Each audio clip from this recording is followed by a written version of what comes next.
My daughter Mary woke me up early in the morning, saying something about my husband Richard wanting to say goodbye. It was a shock to hear, and when I asked Mary for details, she insisted that Richard was planning to leave. Despite my doubts, Mary's serious gaze convinced me. We quickly packed and left our home. I'm Jennifer Smith, living with Richard and our 5-year-old daughter Mary.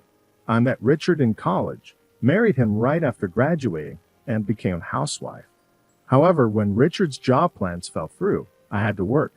After Mary's birth, I quit my job, thinking I could focus on raising her. But things weren't smooth due to Richard's job instability. Richard struggled to find stable employment, and our financial situation became uncertain. Despite holding his current job for 4 years, our stability was questionable.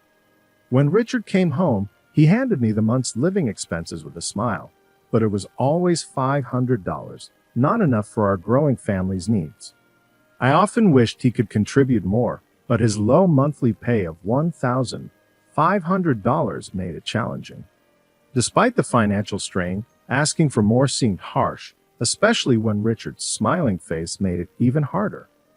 After expressing my desire for more money to cover expenses, Richard reacted intensely, questioning if I expected him to give even more. I had tried discussing our growing expenses since our daughter's birth, but Richard's anger flared up. Busy with child rearing, I hadn't considered his feelings. He suggested I find a better paying job, dismissing my concerns. Richard, usually quiet and gentle to outsiders, played the traditionalist role at home. Any comment he disliked set him off, creating a bit of trauma for me. Now I walk on eggshells when talking to him. During one such moment, Mary, my little angel, comforted me, urging me to work hard. Despite working from home, money was tight, but Mary's support motivated me. One day after finishing work, Richard surprised Mary with a toy she had been wanting. It was the first time he had bought a toy for her, adding a moment of sweetness to our challenging days. When Mary showed the toy from her mom to her dad, his face turned pale. In a fit of anger, he snatched the toy and threw it at her, luckily missing her. Despite our heated exchange, our daughter cried uncontrollably, and my husband, aggravated further, moved towards her. Sensing danger, I shielded her as he raised his arm and swung it down. After this, he silently changed into casual clothes and left the house. I comforted Mary, who trembled in my arms, and later noticed a visible bruise. Although not severe enough for a hospital visit, I couldn't understand why Richard got so angry. Was it about the toy? The distrust lingered, and the fear of a repeat incident haunted me. After 2 hours, Richard returned, avoiding eye contact and heading straight to bed.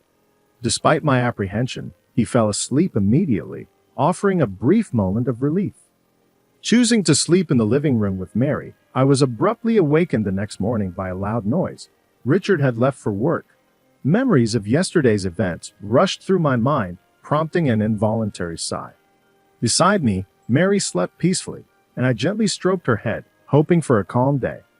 3 months passed since the incident, and life had been smooth. Richard continued working hard, and I managed the house, Mary, and my remote job. Our routine mirrored the days before the upheaval. Got a cake from the popular pastry shop today. Try it, Mom, Richard exclaimed one day. Grateful, Mary thanked him, but he apologized for not getting one for her, promising to do so next time. Since that incident, Richard transformed, becoming more talkative in public, shedding his high and mighty demeanor at home, and treating me and Mary with kindness. Despite the positive changes, one concern lingered: the monthly expenses. Although his salary remained meager, he started giving me his entire paycheck, insisting it was the right thing to do as the breadwinner. I hesitated, saying we didn't need that much, but he argued that it was necessary to avoid embarrassment. Despite the changes, there's an off-putting feeling when people realize he's entirely different. At a moment, I felt indescribable unease. When Mary asked her dad to play, it had been a while. They headed to her room, and as Mary glanced back at me, her eyes seemed to plead for something. An hour later, Mary came to the living room, sharing that her father would be going on a business trip from tomorrow. Surprised I hadn't been informed, a departure from his usual practice. When I asked him about it, he mentioned it was sudden, far, and involved secrets. His inconsistent explanations left me uneasy, but I went to bed that night. The next day, a clattering noise from the living room woke me up. Peeking in, I saw my husband getting ready for a business trip. He was leaving early to start work as soon as he arrived. Being early is good, but it's only 5 o'clock and why so soon? I questioned. His response was, well, I'm just a low-ranking employee. I should be there earlier than others. Saying this, he swiftly left for his business trip. His behavior felt off, and something seemed amiss. Just as I pondered this, our daughter suddenly woke up and declared, "You should divorce Dad now." I unintentionally expressed surprise at her early morning statement.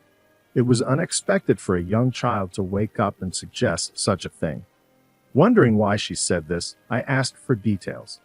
Mary explained, "He's planning to say bye-bye to you."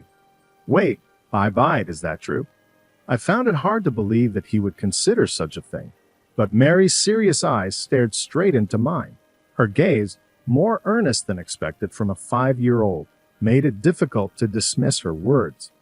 "All right, Mary, let's get ready right now," I said, and we quickly packed and left the house.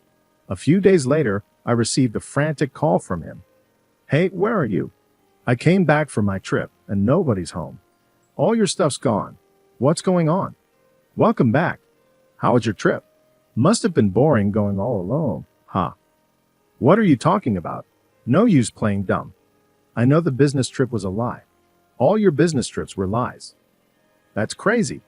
Why would I lie about a business trip? If you're so concerned, call the company. They'll set things straight. You'll see if I'm lying or if you're just paranoid." "Oh, really? Should I call them, huh? You think saying that will stop me from actually calling? Is that why you're being so bold? But the thing is, I'm certain you're lying because I already checked with the company. They told me you've taken a 3-day break and asked if I hadn't heard about it." He let out a small gasp on the other end. My husband, who left the house claiming it was for a business trip, had been spending nights in his car, switching locations to avoid being spotted. Surprised, huh? My husband probably didn't think I'd go that far. Sure, the old me would have just believed what he said about his business trips and wouldn't have thought to call his company to verify. But this time, it's different. All thanks to our daughter. Mary told me that your business trips were lies. What? Mary? No way. There's no way Mary would know that. You must have put that idea in her head, didn't you? That's impossible. You know as well as I do that, even though Mary's only 5, she's observant. She watches everything closely, including what we're doing and thinking. Despite being just 5, Mary has a mature perspective, probably because of all the TV dramas I watch. She was always fussy as a baby, and I thought she'd grow out of it. But with her, it lasted longer and was worse than I ever imagined. During those times, I'd often watch TV dramas while trying to soothe her. Even now, as she's gotten older, she continues to watch them habitually, from the latest shows to old ones, and even 2-hour mystery dramas. If she can't watch it all, she'll record it to watch later. Her love for dramas surprises me at times. Due to this, her way of thinking and speaking has naturally matured. As the head of the family, she once declared it's your job to protect us, and that you know what's best for the family. I affirmed that I am the head of the household, and know my family better than anyone. "Well then, you must know what I'm going to say next," I challenged. "Of course," he responded confidently. "In that case, I don't hesitate to say I'm going to divorce you." "What?" he exclaimed in strong opposition. "Why? What do you like about me?" "It's not about liking or disliking. I'm divorcing you to protect myself before you erase me." "I don't get what you're saying," he replied, growing silent. "If you don't get it, then let me explain. It all started when Mary told me she wanted us to get divorced. At first, I thought, divorce? Why? But right after that, when Mary said bye-bye, I realized she had picked it up from TV dramas. Mary, who loves any and all TV shows, especially enjoys mystery dramas. In those shows, there are almost always scenes where someone dies. After watching them, Mary must have intuitively felt that causing someone pain and making them stop breathing was a bad thing. Every time one of those scenes played, she would say to me, "Hey, Mom, That lady just went bye-bye, and earlier it was a man. Is that guy bad? That's right.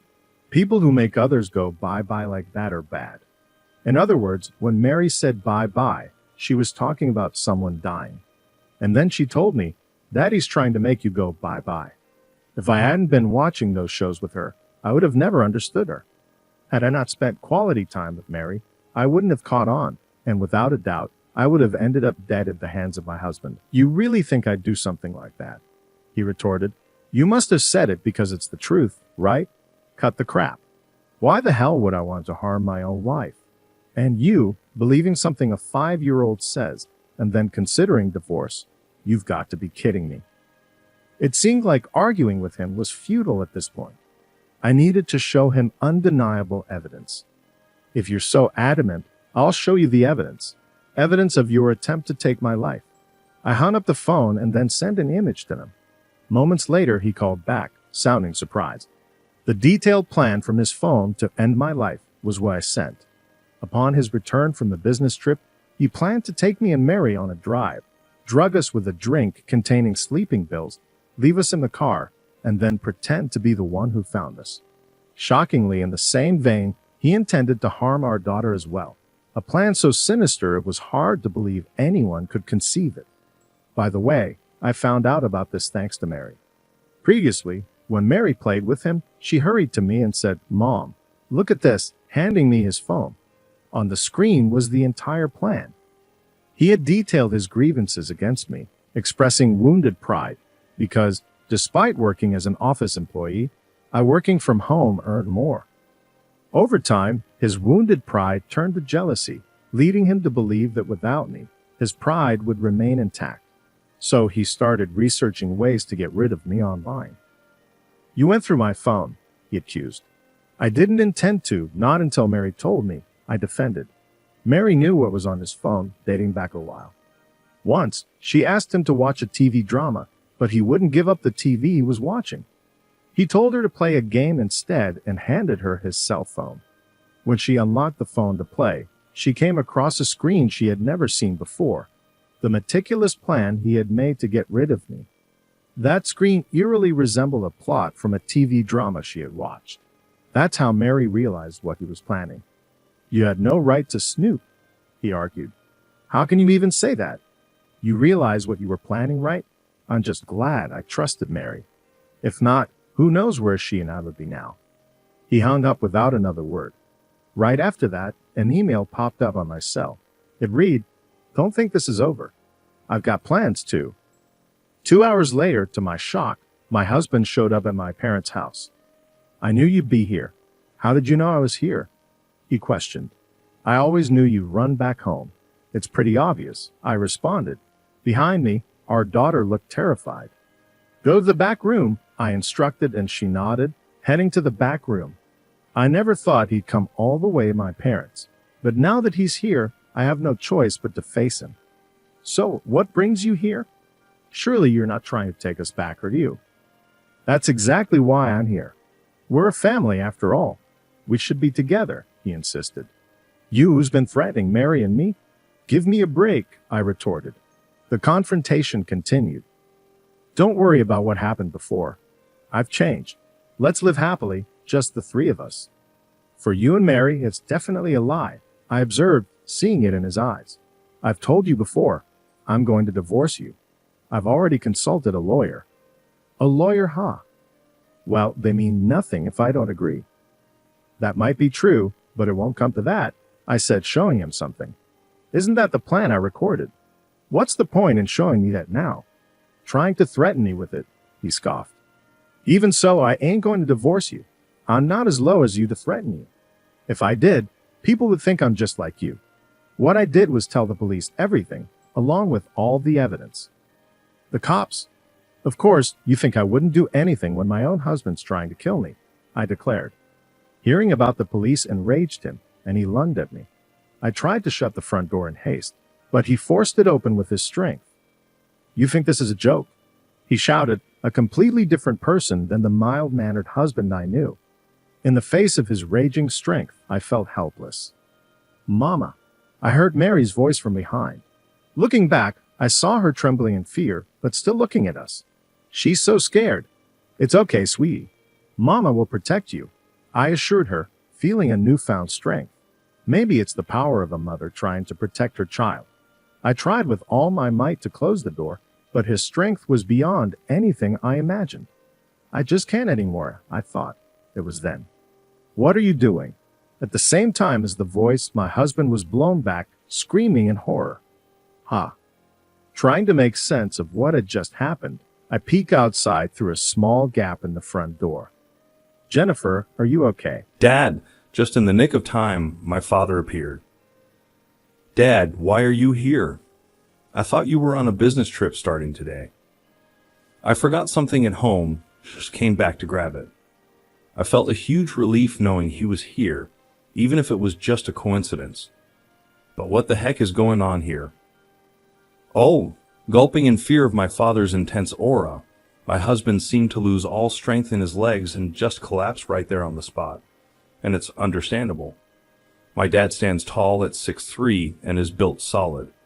Having practiced judo during his school days, even now, he keeps himself fit by hitting the gym regularly. He doesn't look a day over 60, and with his impressive physique, even the young and reckless would avoid messing with my dad.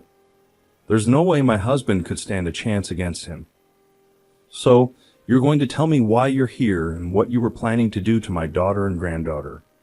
Unable to bear the tension any longer, my husband tried to leave, tears streaming down his face. But in the next moment, several men grabbed him. Don't move. What the? Let go. Get off me. Struggling, my husband was subdued by several police officers and was taken away right then and there. That was close. By the way, what brought Richard here? My father inquired. He probably came to say one last extreme goodbye, I answered. Later, my husband, who was arrested, was sentenced to 10 years in prison for attempting to harm me and my daughter. During that time, my parents, my daughter, and I moved far away just to be on the safe side. I left all matters related to our divorce, child support, and property settlement to my lawyer, ensuring I didn't have to see my husband. Half a year later, I heard from my lawyer that my ex-husband was serving his sentence as a model inmate. However, after finishing his sentence, he's going to work offshore, which means he won't be leading a decent life for quite some time. On the other hand, I've been living happily in our new home with my daughter and parents. Mary, could you take this over to Grandpa and Grandma? Yeah, just be careful not to drop it. I'll be fine. These days, unlike before, our days are filled with laughter, free from stress. I sincerely hope these days last forever.